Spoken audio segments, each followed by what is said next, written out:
post-game press conference. Congratulations to the UP Fighting Maroons for beating the UP Lady Warriors 84-75 in overtime. We have Paul Ramos, Camille Nolasco, and Shane Fernandez. Coach, congratulations for this victory.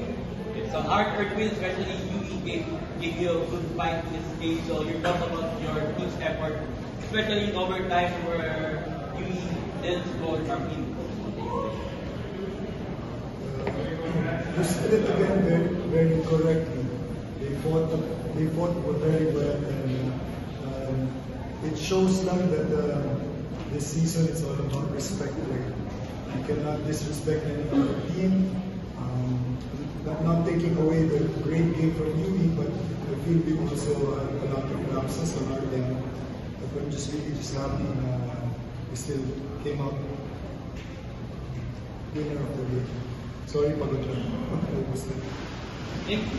To Camille, you have 21.7 rebounds, 5 assists, 2 steals. So crucial stuff to keep you in the game during the regulation. So what can you say about this win? Syempre, super happy when we were able to take the win goal.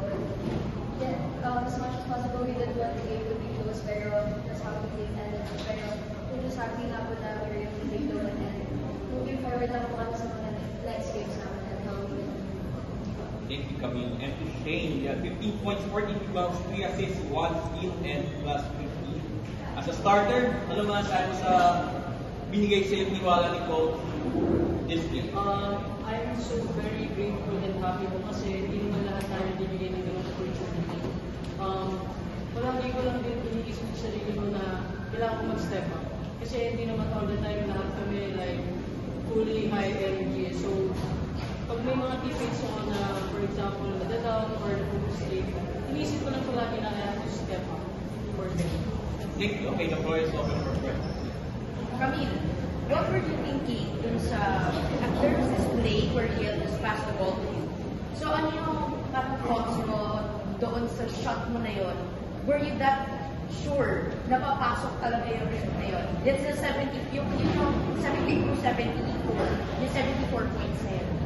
Actually, tinitin ko na lang po yun kasi alam ko sarili ko na I have to win it. And lagi na ako sinasabi sa akin, coming from the first year, I really didn't have much confidence as I wanted to be. Pero lagi ko akong pinapaalala ng mga coaches ko na they believe in me. And ako na lang po yung dapat maniwala sa sarili ko. And lagi ko lang po yung magkaroon.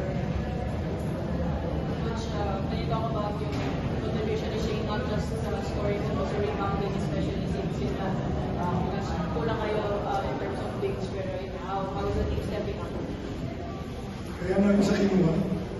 That's exactly the potential that she had, and now it's not potential already, it's already kinetic energy that she's showing. So we're proud of her because she's living up to what we have set up for her. It's all about her taking all of it. So binigyan namin siya ng coaching, siya na lang ang buwan. Camille, yun nga yung shot mo sa regulation.